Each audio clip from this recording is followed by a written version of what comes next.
Hello guys, just a British speaking, and today I'm going to be doing a video on my Exodia deck. Now, this isn't a proper Exodia deck because I don't have the full support for it, but these are basically the cards I use for the deck. So, I use one of all of the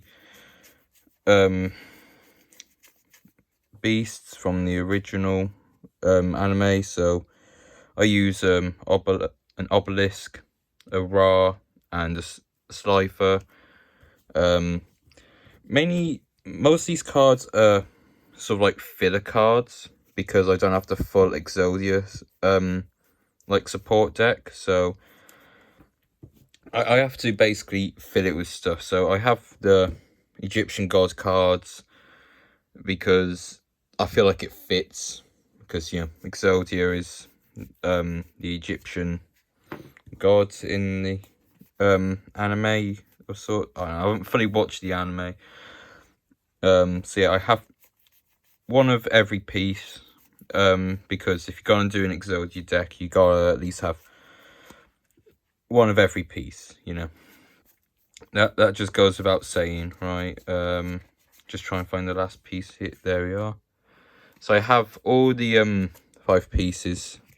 So if I feel like I can get the instant win with it, but that isn't really the main goal of this deck because I don't have many draw cards in it. So I have a Mere Force in there in case they're going to do an attack. I have one in there just in case they're about to attack. I have a Pot of Extravagance. That's mainly just so I can draw 2 and banish 6 random cards from the extra deck, right? Then I have a Aegis or Aegis of Gaia. Actually, let me zoom in a bit so you can see the cards a bit better. Yes, I have this card in there just so I can gain a little bit of more extra life points. Of course, when it leaves the field, you lose those 3,000 life points. The next part of this deck I use is I'm trying to find all the 3 of them. Where is it? Somewhere in this deck. Here we are. So I use one of the Sacred Beasts each. Mainly because I like them. They're pretty decent cards. With not extra spells and what am I thinking? With continuous spells and traps, you can easily get these 2 out.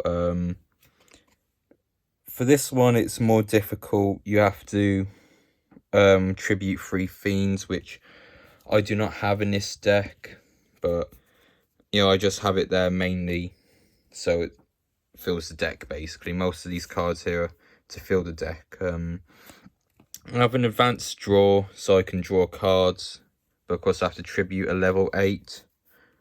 So that's good for, say, you have Hamon or Uriah on the field. You can just easily, advance draw, and then hopefully you could get the more Exodia pieces. Then I run, try and find the second one here. There we are. I run 2, that's 10.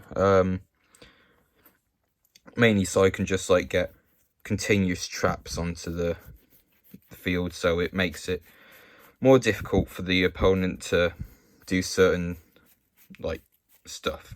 So they can basically, it makes it harder for them to do certain summon conditions and all that. Now I think I have a second one of the Great Noodle Inversion somewhere in this. I believe it's just searching through. Here we are. Yes, I have 2 of them in this deck. Just in case, say, I have an Exodia card at the bottom of the deck, because that's a main problem with Exodia decks, is you often end up with one of them at the bottom, which is annoying, right? But with this, you can easily just add it to the hand. Now I have Sword of Revealing Light. That is also mainly just to make the match go a little longer, so I get more time to draw the cards, right? Because that's the main thing with Exodia cards, is you need all the time you can get and all the draws you can get, so you can get the 5 pieces, of course. With my deck, I have other ways to try and win, but this deck, I'll admit, it's not meta. You know, it's not. I haven't really used it properly yet, mainly just in casual matches with friends and stuff. And it is pretty decent. I have a There Can Only Be One.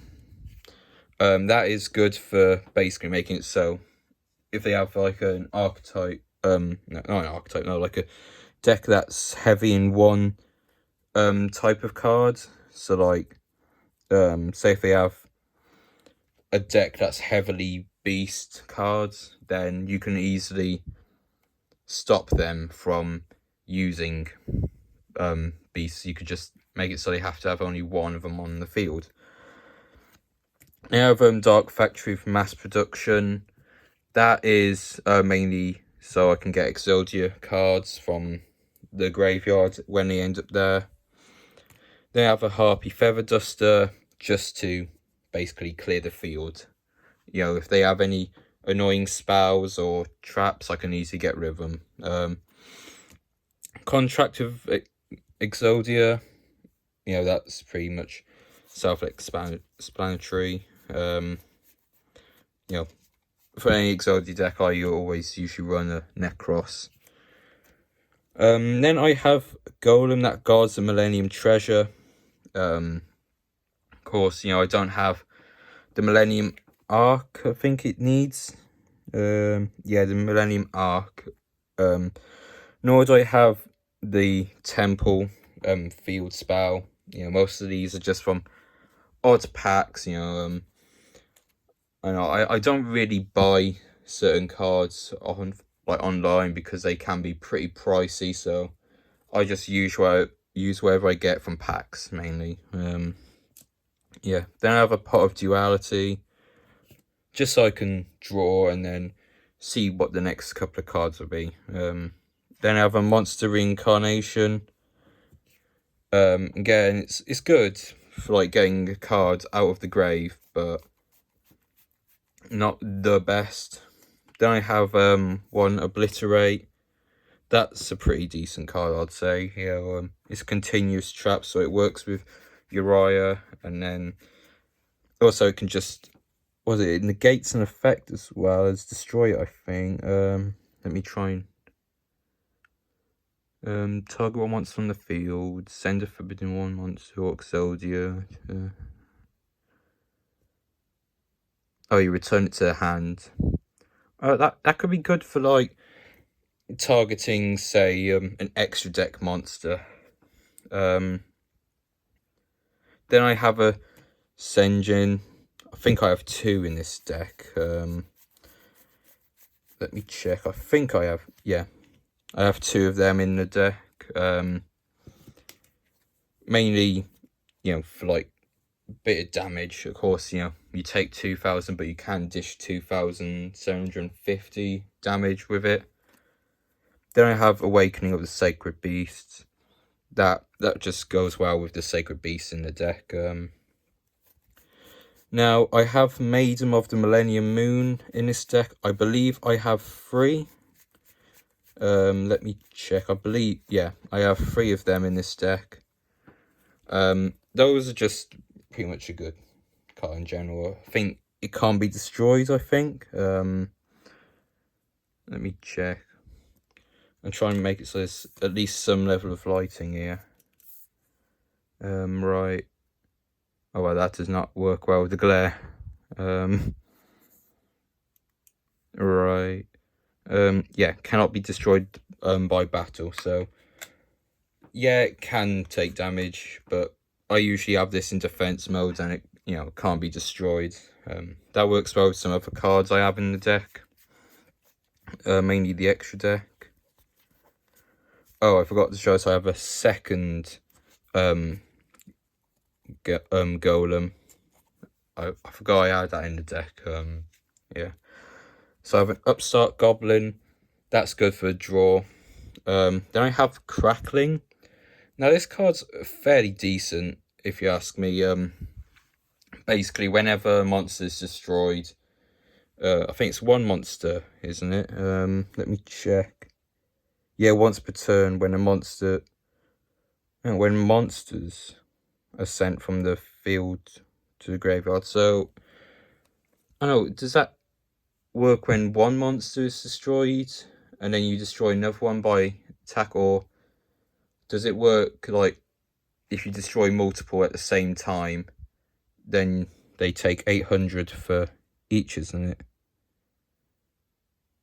Yeah, for the opponent's monsters. So I think it might stack. I'm not too sure. They have a different dimension gate. That's good for basically putting one your opponent's monsters in the banish zone. Then I have Obliterate Blaze.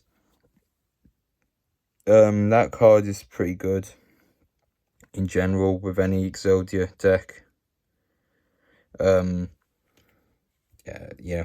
Like I said, this is supposed to be an Exodia deck, guys, but it's just mainly fodder because I don't have most of the support, right? I have been trying to get the cards from odd packs, but it ain't looking too good in terms of packs I've been opening. Anyway, I have a Messenger of Peace in the deck. That's pretty good. So it stops monsters with 5,000 or more from attacking, right? But you have to pay a cost of, I believe, yeah, is it 200 or 100? 100 life points to activate it each turn. Now have a Veil of Darkness. This card's good, so if I draw a dark monster, I can reveal any number of them, send them to the graveyard, and then I can draw one more card, isn't it? Yeah, draw one more card. So you could do that with I'm trying to think, and wow, actually, yeah, you can do that with let me look for the cards here. So you do that, and then if you have all the Exodia pieces, you could send them to the grave. Activate where is it? Contract with Exodia, and you can get Necros out, which doesn't it gain life attack points per? Yeah, it gains 500 attack points each turn, isn't it? Yeah, once per standby phase, it gains 500. So that can be pretty lethal if you ask me. Yeah, Veil of Darkness works well with them sorts of decks. Then I have Dark Hole. That makes it so you can destroy every monster on the field, right?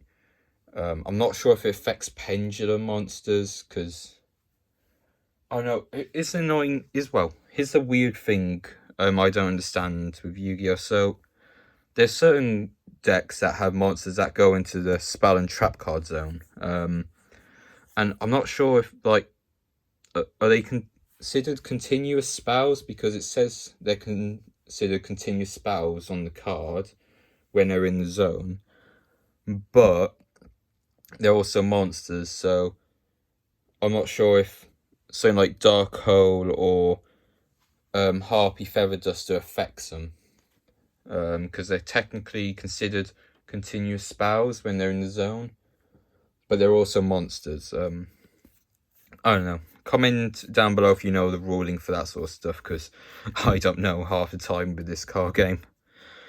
I have an Infinite Dismissal.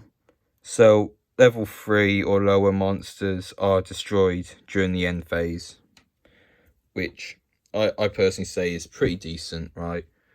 That makes it so, level 3 or lower are instantly destroyed.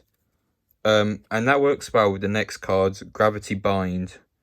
So level 4 or higher monsters cannot attack. Now, that's good, but there is a way around this setup where if there's, say, a Link or an Xyz monster, then that pretty much goes around this, right? So it's good for like normal stuff, like it's good against, say, Fusion or Synchro or any of them sorts of cards, but it's not good with cards that don't have levels, right?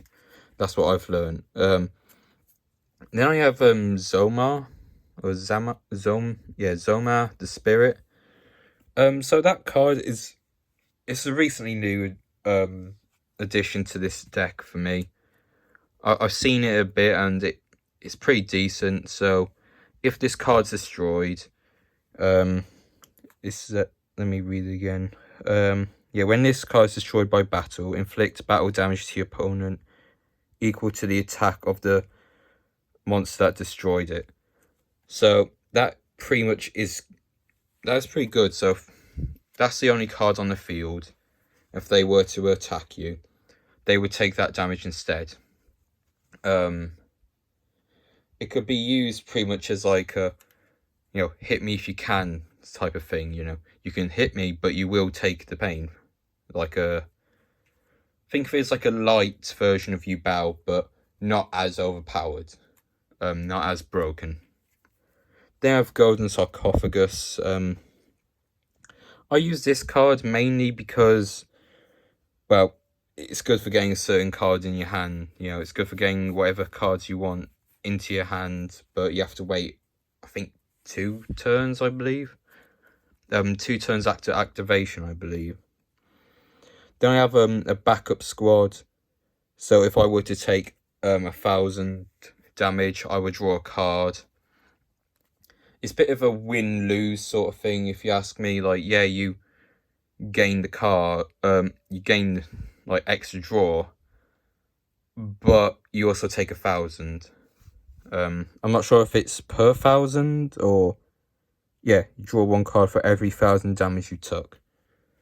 That's good, but of course, you only have 8,000 life points. So if you get hit with 8,000, then yeah, you draw 8 cards, but you also lose because you lost all your life points. I mainly use that one for summoning Hamon.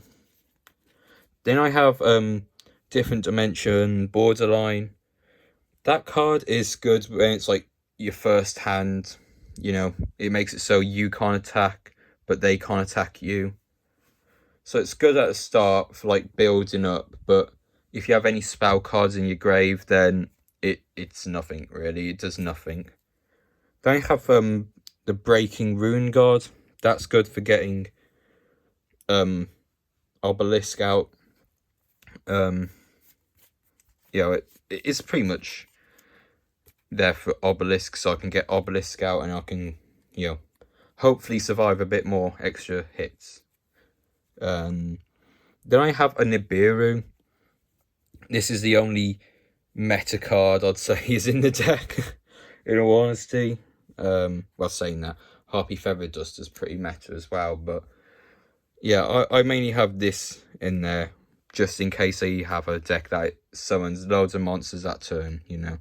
Nibiru is pretty good in that regard, I'd say. Then I have an Imperial Custom. Now this is good for like continuous traps, which my deck is pretty heavy on, I'd say. So I have loads of continuous traps and I can just easily play it out on the field. So they can't be destroyed, but this card can. Which, I have to admit, I do enjoy doing that. I like to get, say, have that in the middle, and then I'd have something like a Gravity Bind or Infinite Dismissal. Then there can only be one. That's the main setup I usually use. Occasionally I'll throw in Aegis or Aegis of Gaia. I don't know what that says. I'm terrible at reading. But anyway, yeah, this is usually what I use for like I guess an end spell and trap card zone. Mainly, I just feel like it's a good like back row really. Of course, you're free to argue with my deck, skills in the comments. You know, I don't mind. I don't mind comments. I like reading comments. Now I have a few. Yeah, I'm struggling to speak now. I have a Foolish Burial. That is pretty decent for getting any card you want to the grave. Of course, you can, you know, if it's a grave effect, you can easily just use them. Then I have a Cerulean Skyfire. This is mainly just for Hamon, you know, to get Hamon onto the field.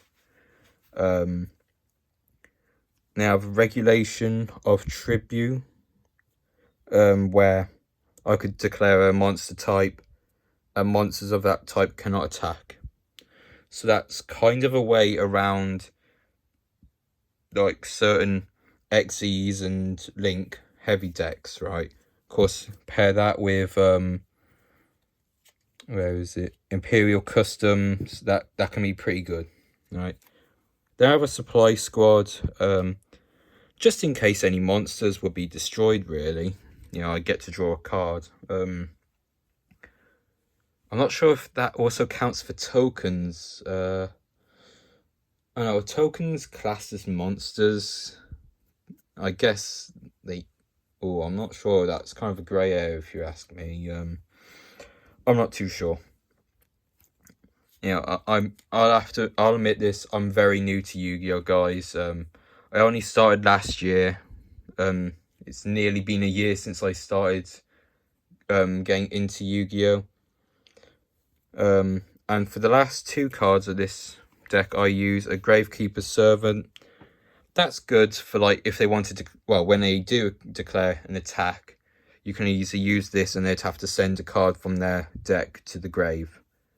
Which, yeah, it's, you know, they get a card in the grave, and all that, but it could also mean it's a card they want to have in the grave. Like, say, if they're using a Skull Servant deck, that can be pretty lethal with this card, sending whatever cards to the grave, right? Then I have Legendary Exodia Incarnate. That mainly is just like the main boss monster for me, for this deck. Now these cards are mainly my extra deck is mainly for Pot of Extravagance to basically send from the field to the grave, right? Not grave, to the banished zone, to basically use Pot of Extravagance wherever I put it in the deck. Somewhere in there now. It's all been shuffled, but here's the extra deck I use. So I use Evil Swarm. I'm going to struggle reading this. Evil Swarm Excision Knight.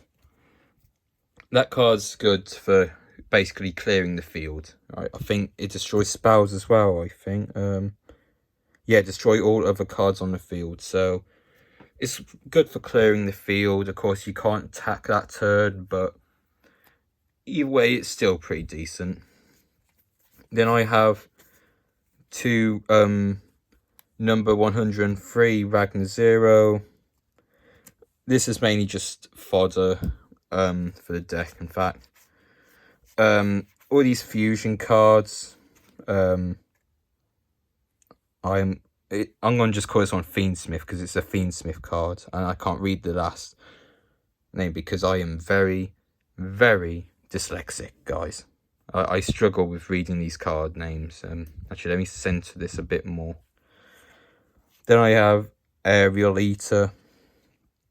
That, I don't know, I'm just mainly these fusion cards, the First Dragons, Blazing Bombardment Beast, and then Neckwhip Princess. They're mainly there for the effect, right?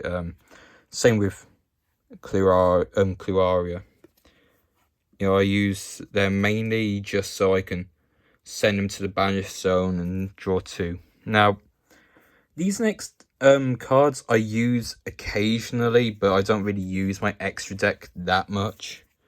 So I use Fiendsmith Requiem with Moon of the Closing Heaven, mainly just so I can get Fiendsmith sequence out, and then possibly Link to Firewall Dragon. Of course, this does not fit with the deck at all, but when Exodia has fairly decent support and you don't have that support, then you use whatever you can get your hands on.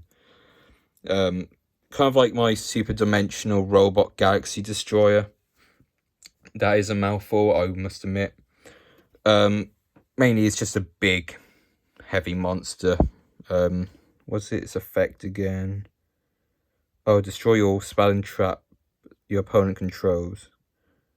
Oh, it cannot activate spell or traps in response. Okay, that's decent. Yeah, so that's mainly on the field, just for heavy hits mainly. You know, this isn't my number one deck, I will admit. This is my secondary deck that I use occasionally. I might show my main deck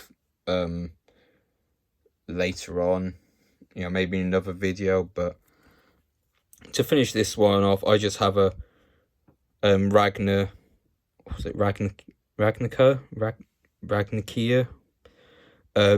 snapper on the field, right? I have that there also in case I want to use Part of Extravagance, right? Another thing I add to these like to this deck, and this is mainly because of that's 10, right? And that is, I often include dice with it.